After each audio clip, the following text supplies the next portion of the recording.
Nos episódios anteriores, mostramos as nascentes de grandes rios e a importância dessas águas para o país. No último episódio, ações que buscam amenizar as ameaças à caixa d'água do Brasil.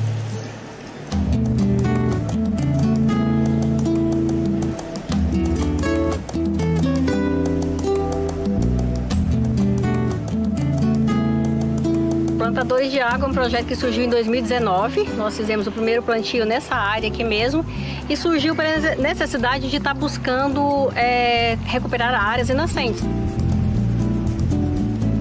Plantamos em torno de 1.600 mudas.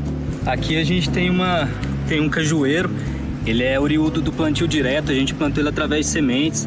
O nosso desafio é continuar plantando e recuperando áreas como essa daqui. Aqui era totalmente destruído, cheio de mato, lixo para todo lado.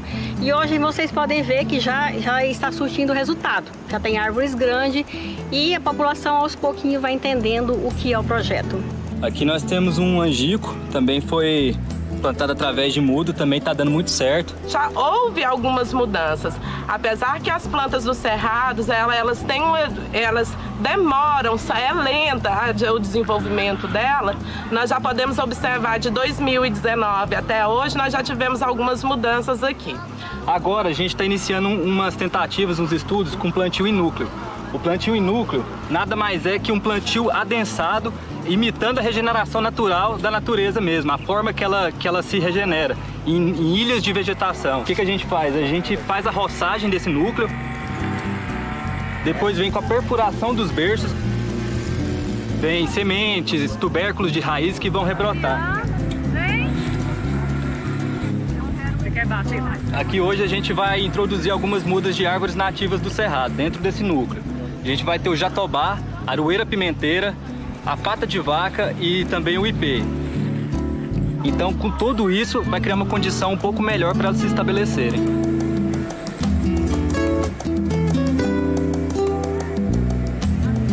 Uma vez que você está cuidando do verde, você está preocupando com a água, né, e que tenhamos um futuro melhor. Eu acho que é um gesto de amor muito grande dos voluntários, eles tentar deixar para a humanidade futura um lugar melhor, com bastante água. Vamos plantar mais água, vamos plantar a vida.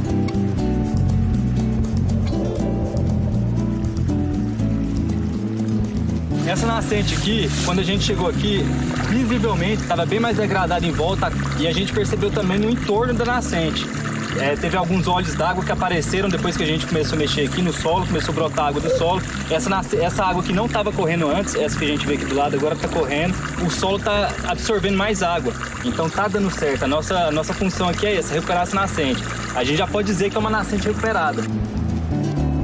Plantadores de água! Plantadores de água! Por todo o país, cidadãos, organizações ambientais e de governos protegem nascentes, em pequenos espaços ou em grandes áreas de preservação. O momento é delicado e algo deve ser feito.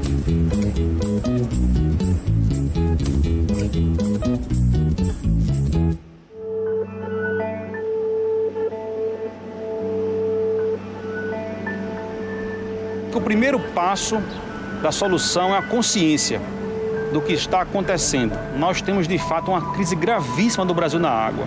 Agora, há anos bons e anos ruins, né? E o pior é quando vem 3 anos ruins. O que é ruim, Valmir? Pouca chuva. A gente tem muita água no Brasil, na Amazônia em especial, mas no resto do Brasil essa só é crítica. Então, o primeiro passo é esse. O segundo passo é o uso consciente da água e racional. Água para irrigação, sim, de uso racional.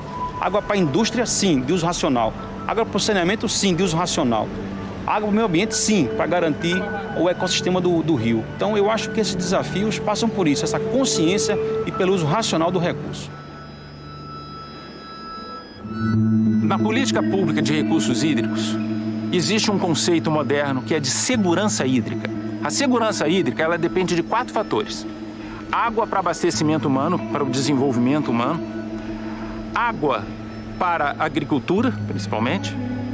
Água para manter os ecossistemas regulados contra eventos extremos e ecossistemas aquáticos bem protegidos. Então, o que nós temos agora é que trabalhar com legislações que garantam, de fato, essa proteção e pensar as bacias hidrográficas dessa forma, para que a gente possa manter a segurança hídrica para a sociedade humana. Pela legislação brasileira, a principal uso da água, o primordial, seria abastecimento doméstico, né? Certo? Mas o que a gente observa aqui no São Francisco? A gente observa, na realidade, que o manejo da água é basicamente todo em função de maximizar a produção de energia hidroelétrica. Para reduzir a pressão no próprio Rio São Francisco e outros rios, teria que se diversificar os sistemas de produção de energia. Por exemplo, energia solar, energia eólica. Daí, dessa forma, tu reduz a pressão em cima dos rios, né?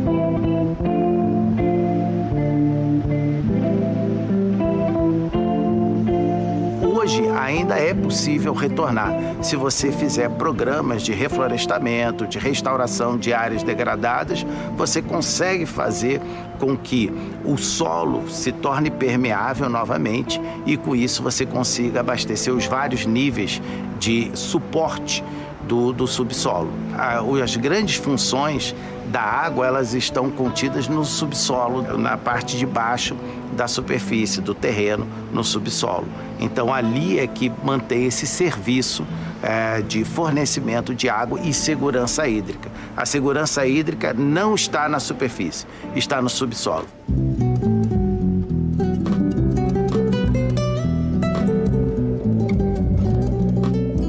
As nascentes é que elas trazem as águas subterrâneas, né, que vão alimentando esses rios. E você preservando, você conserva esse sistema. Na medida em que você desmata, não existe mais a possibilidade dessas águas subirem e virem até a superfície. Então é muito importante que se faça um trabalho de preservação, de replantio de árvores para preservar essas nascentes aqui.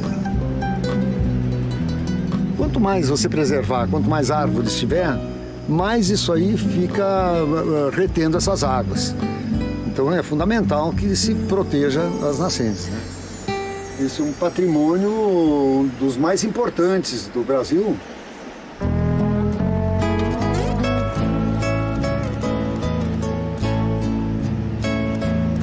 Eu sou do ONG Oredes, que viu que existia um problema e existia um conflito entre produção e a questão ambiental, principalmente voltado pela conscientização dos produtores.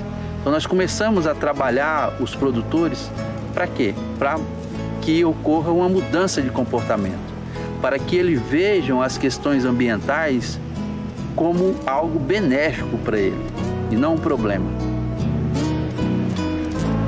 Então aqui é uma área de projeto de sequestro de carbono, né? Onde o produtor está redesenhando a propriedade dele em busca da propriedade ideal. São 520 hectares de reflorestamento, então são mais de 100 espécies nativas do Cerrado. Nós começamos esse projeto em 2009, hoje ele já está com 12 anos, né?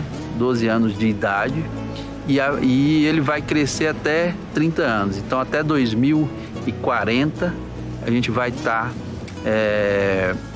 incrementando carbono, incrementando biomassa nessa floresta aqui. O projeto ele visa 3 elementos principais, né? O sequestro de carbono propriamente dito, benefícios para a biodiversidade e para a comunidade. Principalmente essa área, ela produz água. Esse é o fundamental.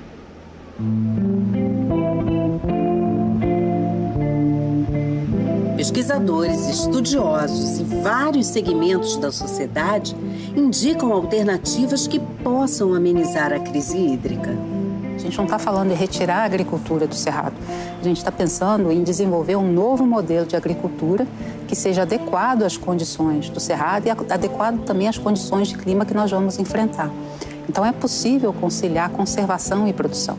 Não é admissível hoje, né, no século XXI, em meio a uma crise global, né, de declínio da biodiversidade, com a necessidade de uma janela de tempo muito estreita para resolver a questão da mudança climática, que a gente continue aplicando o modelo de desenvolvimento que a gente utilizou no Brasil colônia, né, de ocupar as áreas, desmatar, degradar e seguir em frente.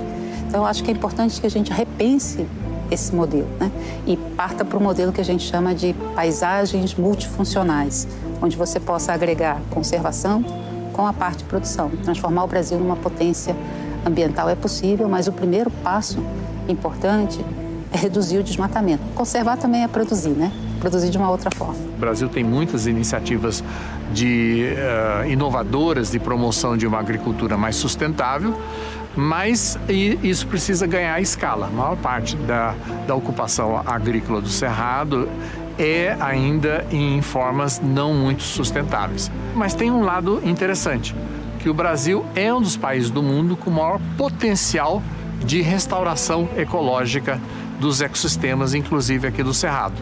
E isso traria grandes benefícios para a biodiversidade, para o ciclo hidrológico e para a captura de carbono. Então, o Brasil é um dos países do mundo com maior potencial de sequestro de carbono por meio de restauração ecológica. Nas últimas décadas, a marcha rumo ao Cerrado fez surgir novas cidades. As mais antigas dobraram de tamanho. A urbanização avançou sobre as áreas de mananciais. Felizmente, algumas cidades conseguiram proteger nascentes da caixa d'água. Formosa é uma delas. Aqui nós temos essa mina exatamente dentro de uma cidade. Esse é um grande diferencial. São poucos locais que têm esse bem. É muito valioso, uma mina dentro da própria cidade. Nós estamos aqui no centro da cidade de Formosa, na Mata da Bica. A Mata da Bica, além de ser o pulmão da cidade de Formosa, é também um local composto por mais de 100 minas e que todas essas águas estão armazenadas aqui nessa lagoa.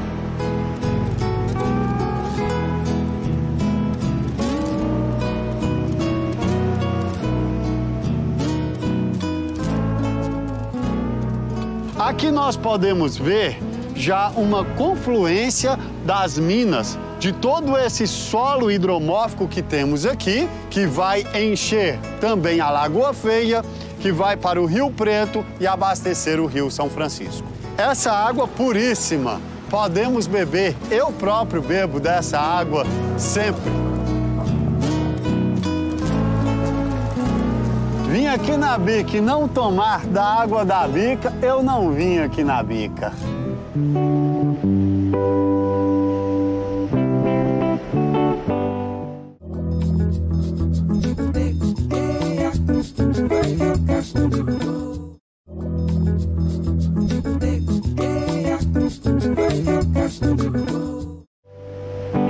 Essa unidade é a unidade de conservação e preservação integral, né? É uma área exclusivamente de pesquisa e de educação ambiental e ela sofre uma pressão gigante do desenvolvimento, né? Tanto das populações quanto do agronegócio. E a importância de se preservar um espaço como esse aqui é justamente isso, é que esse espaço continue fornecendo água para as populações Brasil afora. Esse aqui não tem preço, é um tesouro, né, do povo brasileiro.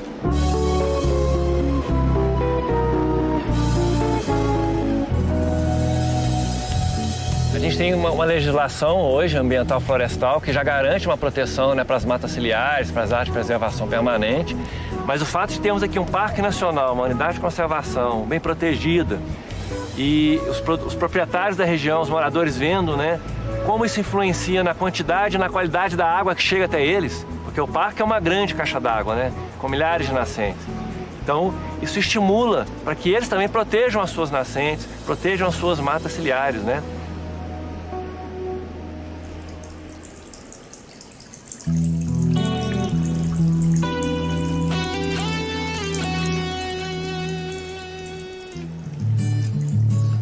A água ela é fonte de vida, né? A gente tem que tratar como sendo algo para que mantenha a nossa sobrevivência. É um item fundamental para que a gente consiga evoluir, consiga manter a nossa raça humana nesse mundo, né? Por um longo tempo ainda, né? Para os nossos filhos, para os nossos descendentes. Ela tem essa importância fundamental, né? Do abastecimento mesmo humano, e também ela propicia a nossa evolução como espécie humana, né? Nossa evolução cultural.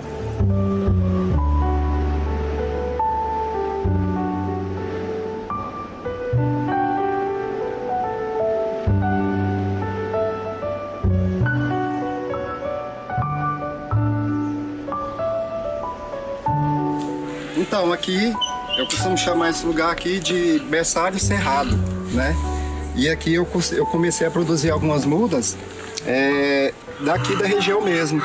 Aqui nós temos aqui a mangaba, o baru, o jacarandá, tem o ipê amarelo, o ipê roxo, esse aqui é o cajuzinho do cerrado. E aí eu decidi produzir as mudinhas, né, das frutas do cerrado e também de madeira de lei também algumas, para poder estar plantando e contribuindo aqui para a região, aqui no nosso cerrado aqui. Aqui tem várias nascentes aqui na nossa reserva, inclusive aqui também no sítio. Então a ideia, a proposta é essa, né? Fazer assim bastante, não em grande escala, algumas para poder distribuir aqui para os moradores aqui da região e estar plantando aqui também na nossa reserva, né? Porque além de contribuir para os moradores aqui da nossa região, contribui também para o meio ambiente.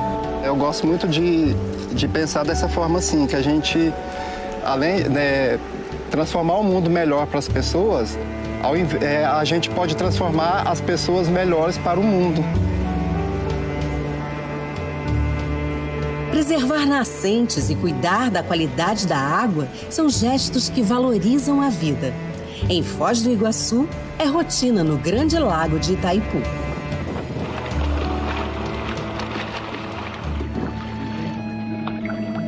O que eu acabei de fazer foi medir a qualidade da água usando uma sonda multiparâmetros. O que ela faz é, jogando ela na água, ela consegue aferir determinadas características que a água está apresentando no momento. Tipo, a temperatura dela, o pH, o oxigênio dissolvido, que é um dos parâmetros mais importantes, porque é de onde a comunidade aquática vai pegar o oxigênio para respirar, para sobreviver.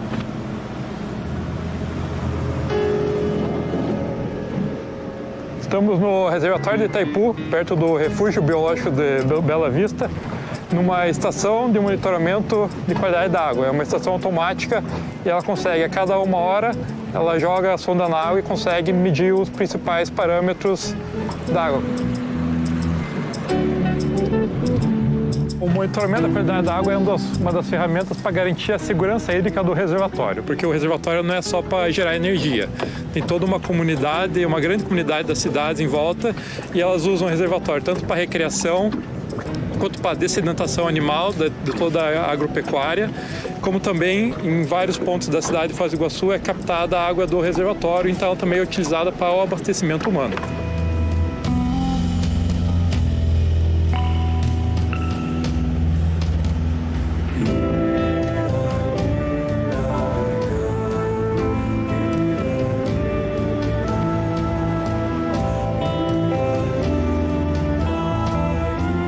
Nós devemos preservar, cuidar, para que a gente não acabe, né, com algo tão bonito, né, que é para todos.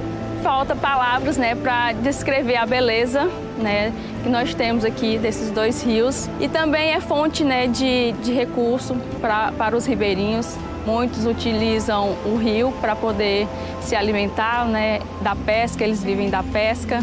É algo que nós temos, né, o privilégio de contemplar, né, e temos que estar cuidando, preservando.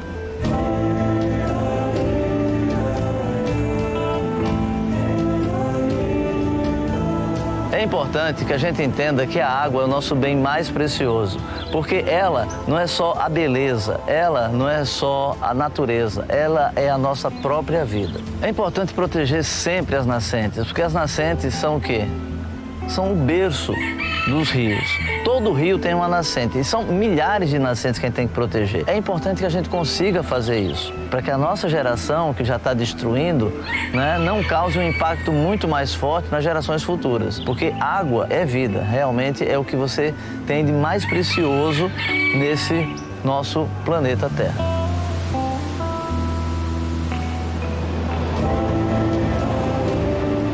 Se as águas escasseiam, a população sofre.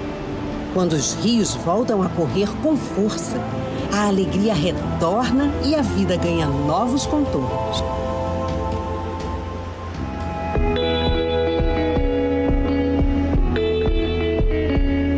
Desde 2015 a gente passou por um longo período de estiagem, né, nas cabeceiras do rio, e tivemos uma situação até crítica, mas graças a Deus esse ano, com o alto volume de precipitação pluviométrica, tanto na nossa região como na cabeceira do rio, está nos dando uma margem de tranquilidade boa para os anos seguintes. Ver o rio cheio novamente, para a gente é um sentimento de prosperidade, né? A gente fica feliz porque é esperança, né?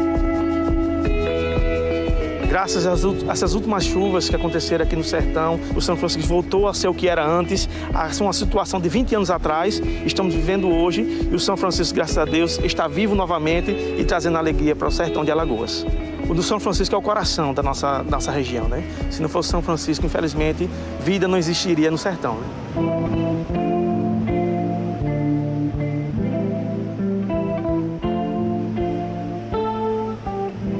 Mudança climática hoje eu acho que é um dos grandes desafios que a gente vive como humanidade, né? A gente já tem um aumento de cerca de 1 grau centígrado em relação à temperatura pré-revolução industrial, e isso já implica numa série de eventos extremos, de aumento da temperatura, impacto sobre os ambientes naturais e sobre os ambientes também manejados pelo homem. Então o Brasil ele tem um papel muito importante dentro da agenda climática, porque a nossa principal fonte de emissão de gases de efeito estufa é o desmatamento. Então, se o Brasil controlar o desmatamento, ele vai estar dando uma grande contribuição para resolver o problema do aquecimento global, vai conseguir enfrentar melhor os impactos das mudanças climáticas. A luta hoje é contra a emissão de carbono. Esta área em que nós estamos, em que vocês estão aqui, esses 70 hectares não produzem nenhum centímetro cúbico de carbono de efeito estufa, porque aqui as árvores trabalham em benefício de toda a humanidade. O efeito da árvore é um efeito sistêmico. Ela ajuda a água, por sua vez, atrai nascentes de baixo para cima e também atrai chuvas. De maneira que a relação entre a árvore e a água é como respirar para o organismo. Como é que o senhor se sente protegendo uma nascente? Estou garantindo a minha vida. A água é vida e não se escapa disso. É a coisa mais simples que tem, é as pessoas cuidarem da água.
Música